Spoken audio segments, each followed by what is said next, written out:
Giannis went crazy. We're going to talk about that and all the action from Thursday across the NBA. Fantasy basketball recap coming at ya. Thanks, Josh. It's Michael Bolton here, and it's time for another episode of the Locked On Fantasy Basketball Podcast.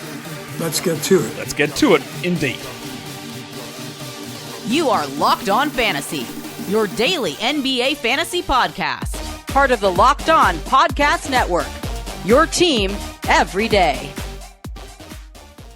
Hello and welcome to the Locked On Fantasy Basketball Podcast, brought to you by Basketball Monster. My name is Josh Lloyd, and I've actually been ratatouilleed the whole way through this entire season.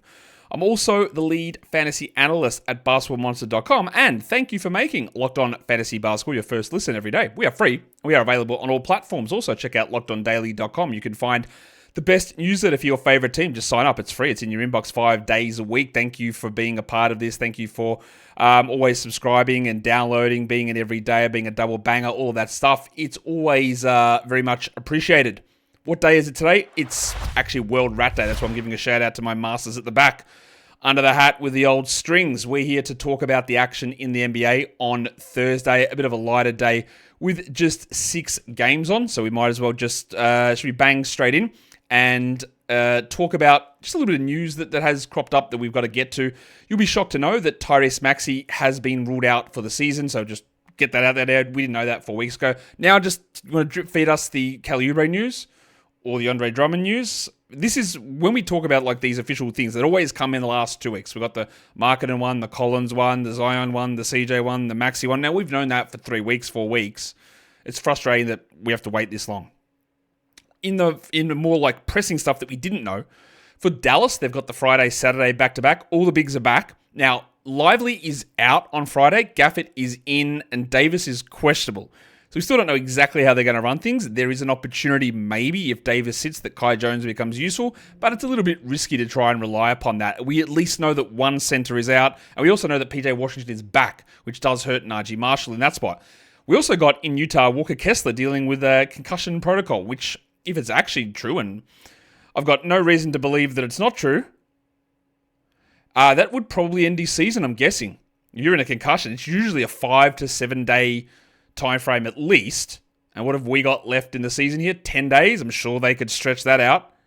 It is worth noting that as of this stage, on the Jazz injury report for tomorrow, Kessler's out, but Oscar Tshiebwe is listed as out in the G League. So is Micah Potter. So it's going to be a lot of Kyle Filipowski. It's going to be a lot of, I don't really know who else. Like KJ Martin, like who's the other centers there? Unless they make a decision to recall Tshiebwe, which they might. But at the moment, he's out. He's listed out Tshiebwe along with Kessler and Markkanen and Collins. So just be aware of that. And then we had the back-to-back for the Clippers Friday, Saturday. Didn't know which game Kawhi would play, and now we know he's playing on Friday and he will sit out on Saturday. So that information is now known to us. What about the waiver wire trends? Who's been added and who's been dropped?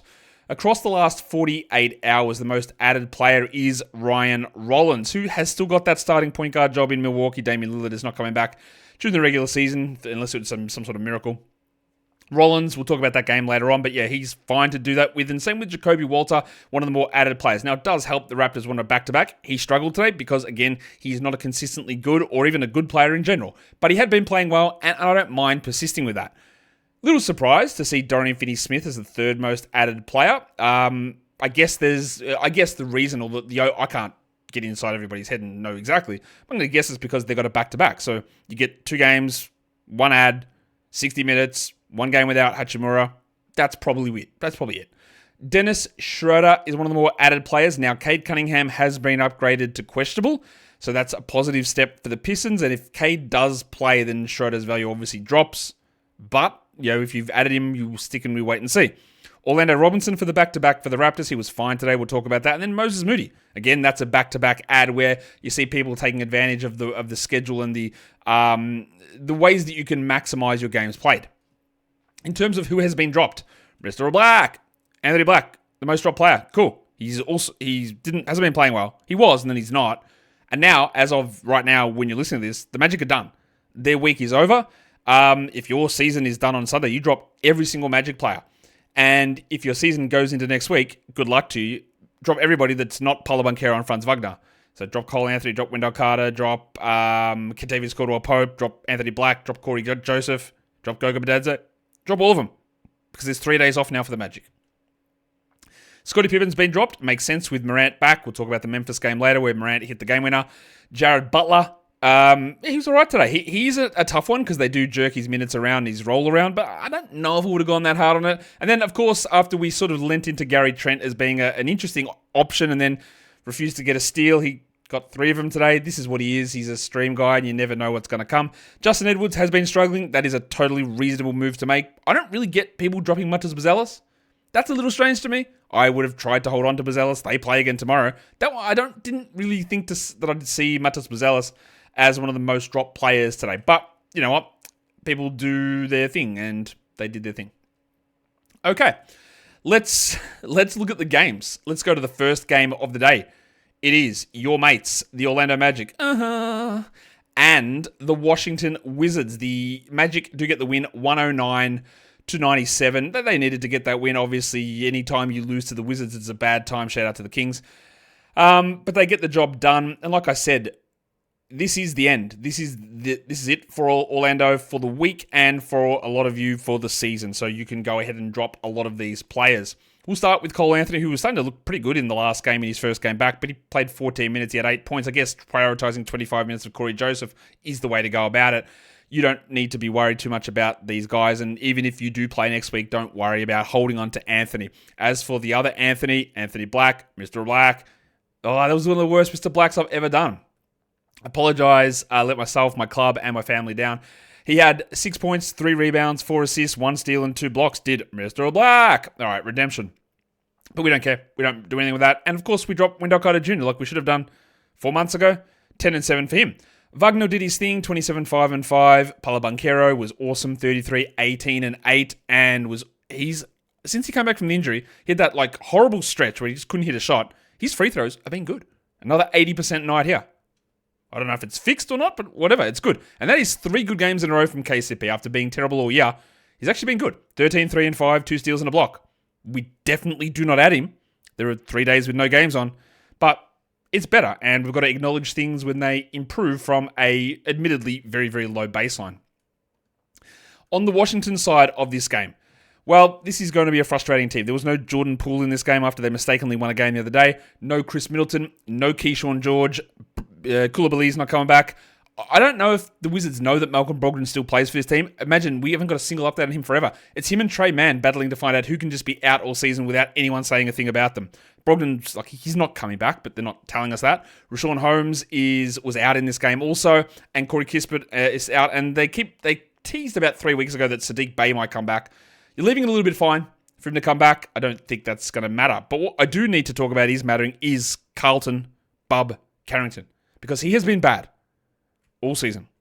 And right now, he is good. 37 minutes, 32, 9, and 7 with 7 threes on 67%. Now, of course, 67% is not a real number for him to continue to do. And it did require a bunch of guys being out. And part of the concern with Carrington was even when certain players went down, he didn't really change his usage. But he is at the moment. You roster him for now. Well, you roster him and let's just see what happens. I don't know if Poole is coming back or Middleton's coming back. I've got no idea. But they may or may not. But this is encouraging. It's also been encouraging for AJ Johnson. It's not a great game from him, but at least he's consistently getting around 30 minutes. He played 29 here, 11, 4, and 2 with a block. Is it great? No. Is it worthy as a stream guy? Sort of, yeah. We also got a random spot start for Marcus Smart. I don't care. 12 points with 2 threes in 25 minutes. I don't think we're adding. I guess the question comes up, what do you do with Alex Sarr, who 10, 6, and 6. Okay, 6 assists is interesting. Didn't get a block, but another 25% shooting night. I think at this point, you've just got to look at it and go, I'm going to get hurt a lot with my field goal percentage, and if he shoots well, fine. But I can't rely upon improvement. It just doesn't happen. I mean, it happens, and then it goes back again. If you wanted to drop him, I get it. I would try to hold, but I understand how bad it can be. Last game, they sent Colby Jones down to the G League. He came back up. He played 37 minutes. He was quite poor. He had 6 and 7 with a steal. He was flashing a little bit of steal value, but it's too hard to predict this stuff. And then Tristan Vukcevic, we did get vucked in this one because he had 3 fouls in 5 minutes when he came into the game at the end of the first quarter. Vukcevic had only 7 and 1. He didn't shoot well. He had a million turnovers. honestly just a horrible game. And given the uncertainty, it's impossible to just hold on to him and expect it to be good. I want 25 a night. We are not getting it.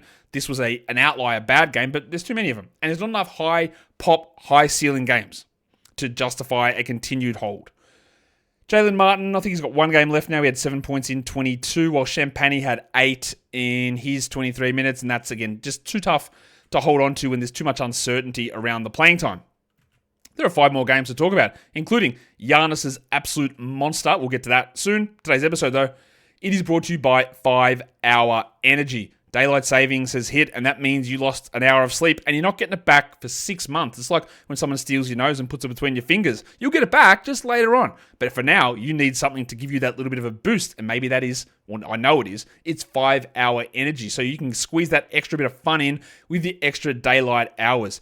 With 5 Hour Energy, all the different great flavors are there. It's a great way to help pick you up and give you that little bit of a burst to push through at the end of a hard and stressful day. Tropical burst flavor, bang. Watermelon, blue raspberry, peach mango. There's up to 15 different flavors at 5hourenergy.com, and you can build your own 12-pack or 24-pack on the site and get it delivered to your door. But if you're in a rush and you need it right now, just saunter into a local convenience store, into a grocery store. You're going to see 5 Hour Energy right there. So stock up today and stay energized. Today's episode is also brought to you by Waiver.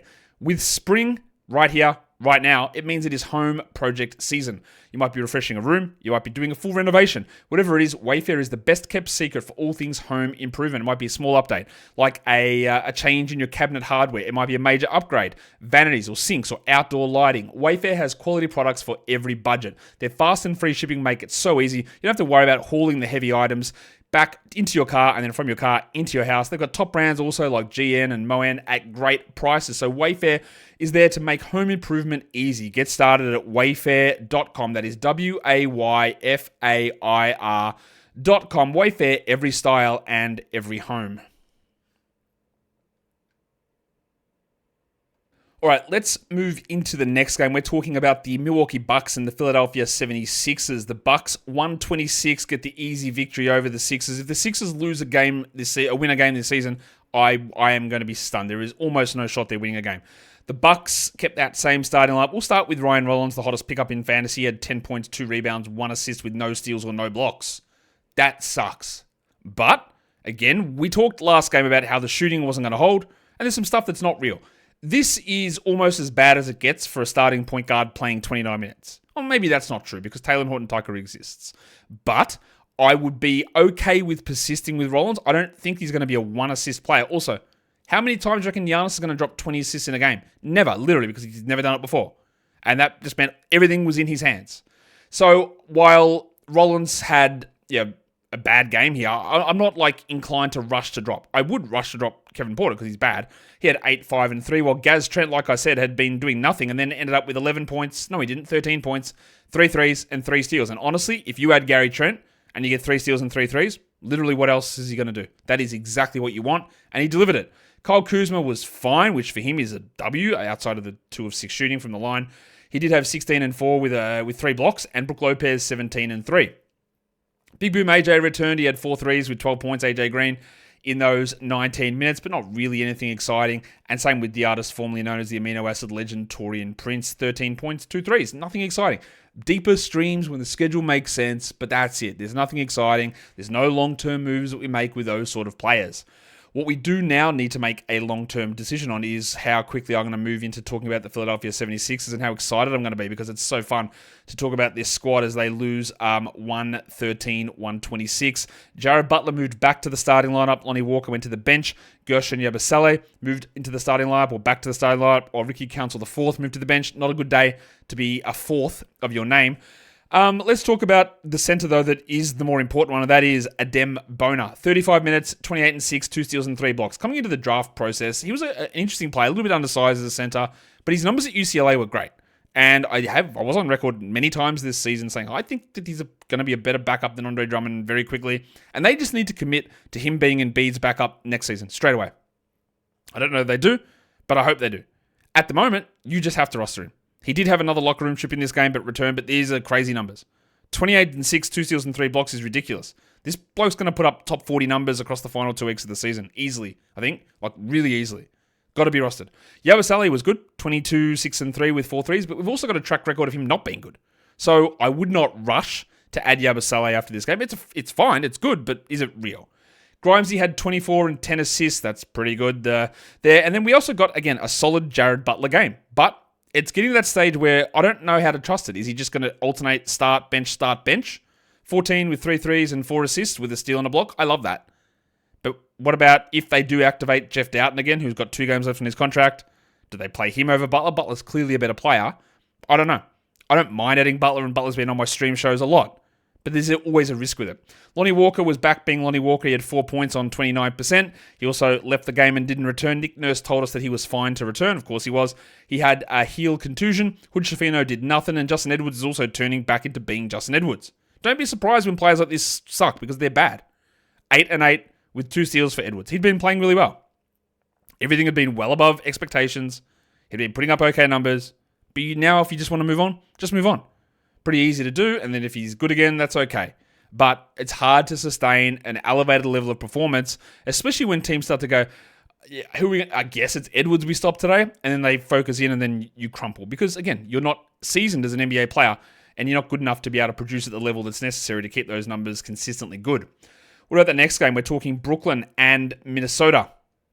The Wolves, as we would expect, get the comfortable victory here in this game. What's the score? 105-90. They knock off the Nets. They roll out the same starting lineup that they usually do. They got the suspended guys back, so we'll start with those guys. Naz Reid played 26.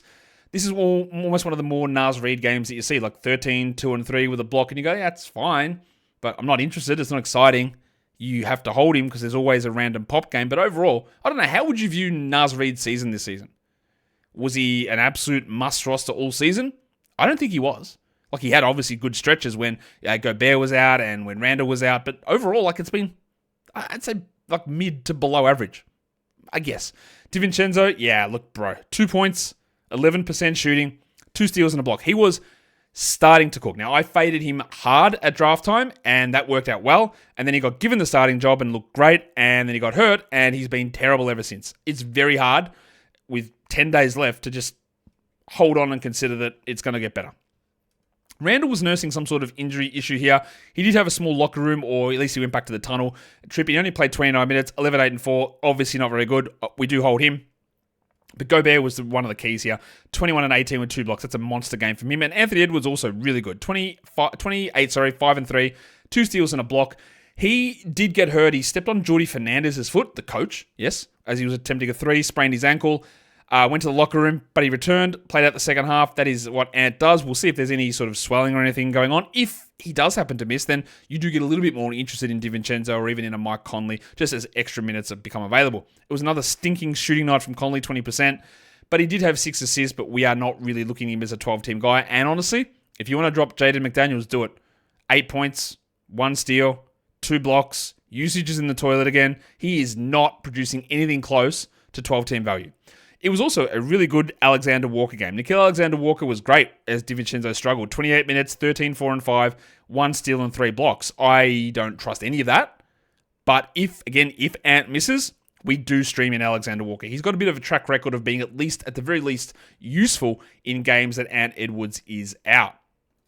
On the Brooklyn side of things, they are really starting to lean into some nonsense here. Cam Johnson was out. I don't know that he plays again this season, to be honest. Jalen Wilson was out, and Zaire Williams was out. I'm pretty sure Day'Ron Sharpe is done for the year as well. And then we got D'Angelo Russell having 13 minutes for 0 points and missed all 6 of his shots. He was terrible. And then Jordi Fernandez said, basically, we need to get our young guys into competitive situations and see what they've got. So do not bother holding on to him, D'Angelo Russell. Claxton only played 24 minutes. He had 18, 6, and 5, which is obviously good. And there's just no one really coming for those minutes because Clowney's out for the season and Sharp, I think, is out for the year as well. The big fella, Tosin Ebonwan, played 30 minutes. He had 13 and 8. He had 55% shooting. He hit a 3. He's got the stage now where he can play every game on his 2-way. So it's more of a deeper ad, but he's shown an ability to put up solid numbers. And this is how much you know this game was weird, is the pimple. Derek Whitehead played 26 minutes. He had 17 points. He hit 5 threes. He took a lot of shots, which is probably the most encouraging thing. I don't think we're adding him anywhere, but I wouldn't be shocked if he becomes a stream guy on one of these remaining days. Drew Timme was pretty useless. He had 6 points in 24 minutes, while we also got 25 minutes from Tyson Etienne. 5 points, 5 assists, and 2 steals. This is how deep they went into their rotation. Keon Johnson was limited. Maxwell Lewis started his first ever game, had 10 and 6, and Trent Watford had 11, 5 and 5. The only guy I'd even consider here is maybe Tosan. Maybe. But I'm not adding Whitehead. I'm not adding Ev Bomboir. I'm not adding Lewis or Keon or Watford.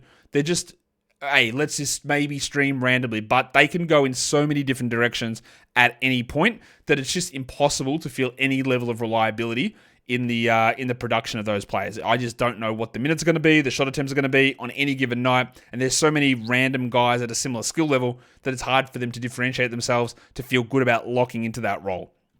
And I do think that it might be real strife here for Russell and for Cam Johnson. We've got more games to talk about, including the LeBron v. Steph, the Doncic v. who's the other, Jimmy Butler, I guess, matchup later on in the day. We'll come back to that one and the rest of the games in a sec.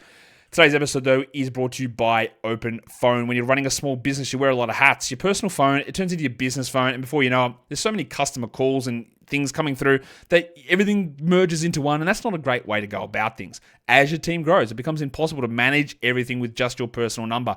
That is where Open Phone comes in, as the number one business phone system designed to help you keep your work and your personal life separate. It's only $15 a month, and you get complete transparency and visibility into everything happening with your business phone number. OpenPhone works through an app on your phone or computer and integrates with tools like HubSpot and hundreds of others. You get AI-powered call transcription summaries, so you get a rundown of your calls and the action items the second you hang up. Plus, if you can't take the call, you get a message that gets sent out automated to your customers, so you never miss an opportunity to engage. Right now, OpenPhone is offering 20% off your first 6 months. When you go to openphone.com/lockedonnba, that is openphone.com/lockedonnba for $20 off 6 months. Openphone.com /lockedonnba. If you have existing numbers with another service, Openphone will port them over at no extra charge. What is the charge? Nothing on Openphone for porting a number. Should we do the next game? We probably should. What is the next game? It's the Memphis Grizzlies and the Miami Heat. 110-108, Memphis wins at Ja Morant with the game winner over Superman Khalil Ware. After Ja was warned by the league for doing the finger guns celebrations, he decided to break out the finger gun celebrations right at the beginning of the game because, of course, he did. Let's talk about the Grizzlies and their lineup. They went in with the same group, and actually Scott Pippen cooked. 27 minutes for Pippen, 17, 7 assists, 2 steals, and a block. Very, very different to the way that Isalo has run the rotation previously. Do I think that he needs to be rostered? It's debatable. We hadn't seen much of him and Ja playing together under Isalo, but we got it here. And Morant was awesome too, 30 and 5 with 3 assists.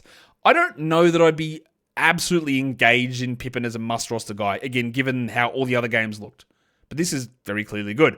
We also got big minutes from Zach Edey. And it now, after there was that one game in there, but it now does appear that Isalo is committed to giving Zach Edey more playing time. 8 and 13 with a block.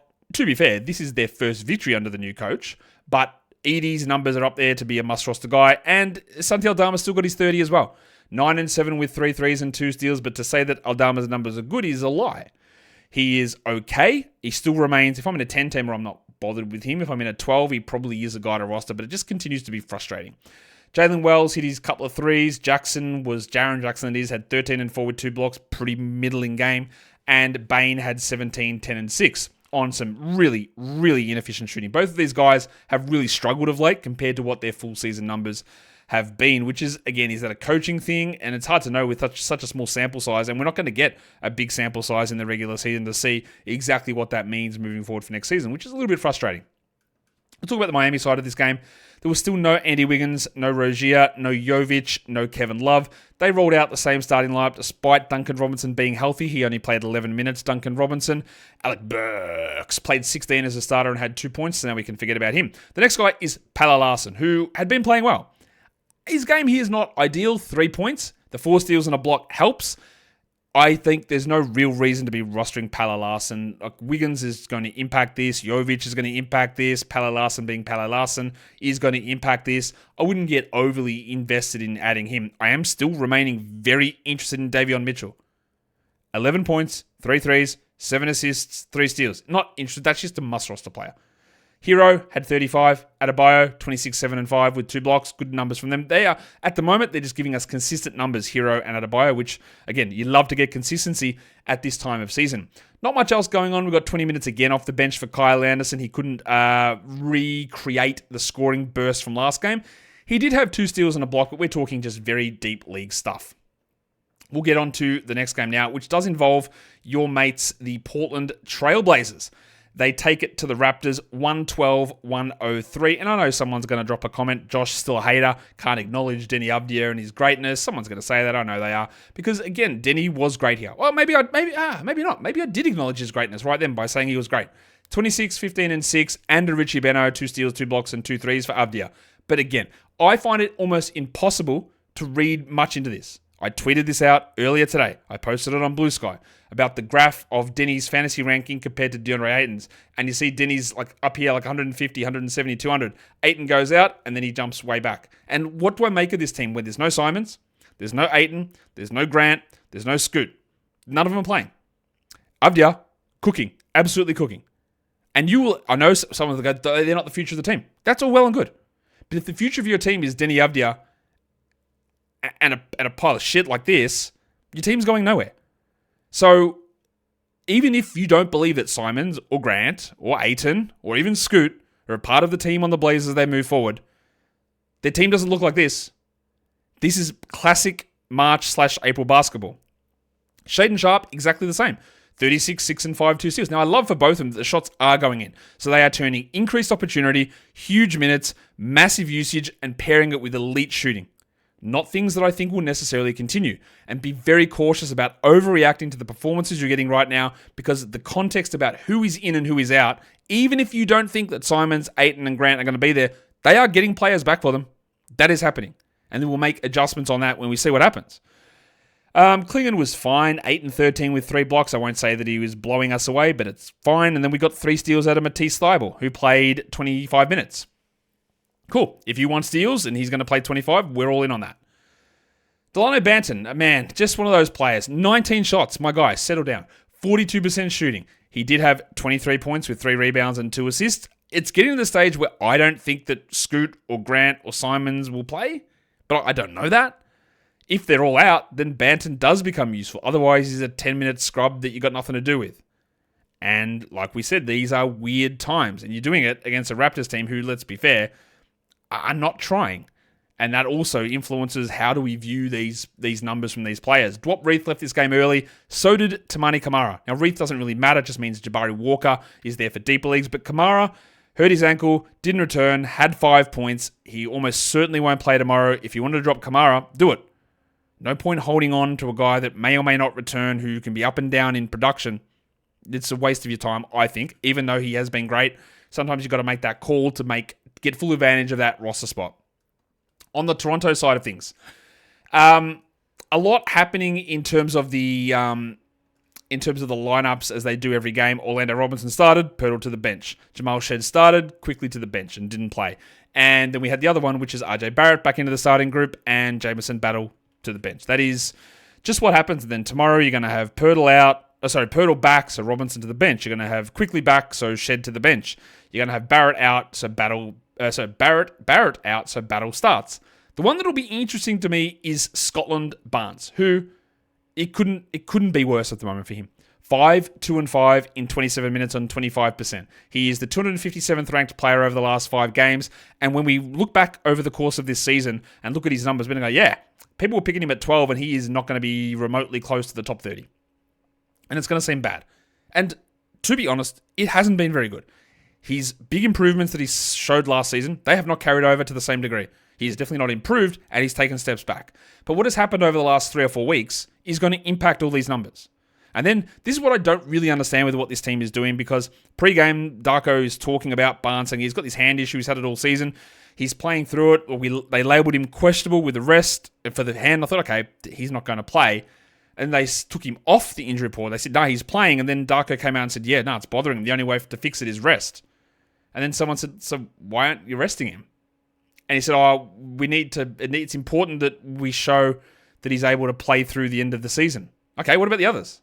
Why are they not resting? And then at the end of the game, when Barnes, he can't even dribble the ball, and it's really bothering him. And Darko's like, yeah, I'm going to really have a talk to him about Friday's game, which all of that stuff adding up. And teams do this often. They breadcrumb stuff. They chuck little bits. And this team's actually really good at doing this. They do it quite often. They chuck the little breadcrumbs out. They did it last season at the end of the year as well. And they just put the little bits out there. And all of these little pieces, the listing of him questionable, the comments from Darko before the game, man, he's such a warrior. He's so tough. He can't do anything. He plays through it. And then he comes out after the game. Oh, it's so hard. I don't know what's going to happen. I would not be stunned if that is it for Barnes. In fact, that is what I think is going to happen. I don't know that at all. And one thing I will say, I will be flabbergasted if Scott Barnes plays on Friday. There is almost, hey, I've read things wrong a lot of times. But given everything that's happened from Darko's mouth pre and post game, the questionable injury status before the game, and then this performance, to me, that is it for him. But I don't know. He's at least out Friday, surely. If you wanted to get out ahead of it, what are you actually losing? The 250th best player? Because that's what he's performing at. He is better than that, clearly. But if you wanted to move on again in advance of maybe something that seems inevitable, I get that. Barrett was fine, 18, 5 and 4, 3 steals and block. In fact, that's good. While Abaji had 15 with 3 threes and 2 steals. I just don't want to trust O'Shea Abaji. Jamal Shed, I just play him 30 when Quickly's not there. That would be nice. 10 points with 2 steals and 2 threes. He's definitely not performing the way that Davion Mitchell is in Miami. He's a fringy sort of guy. And same with Orlando Robinson, who had 14 and 5 with 2 threes and a steal, which is good. And then he played 22 in the next game and frustrate us. Jacoby Walter was one of the more added players. He didn't do much here. 9, 7, and 3. But, encouragingly, he played 30 minutes. I think that we probably won't get to see the Raptors get Dick into the lineup again this season. I don't think that Dick is returning. And that means that Jacoby Walter probably just holds a 30-minute role rest of season.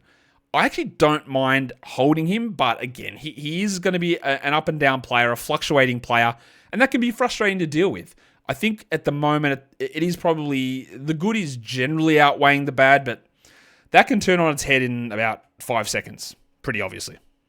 All right, let's do the final game now. The Lakers and the Golden State Warriors. The Warriors win on the road, 123-116. And after the last time we saw him, it wasn't very good from Brandon Pajemski, but today was awesome.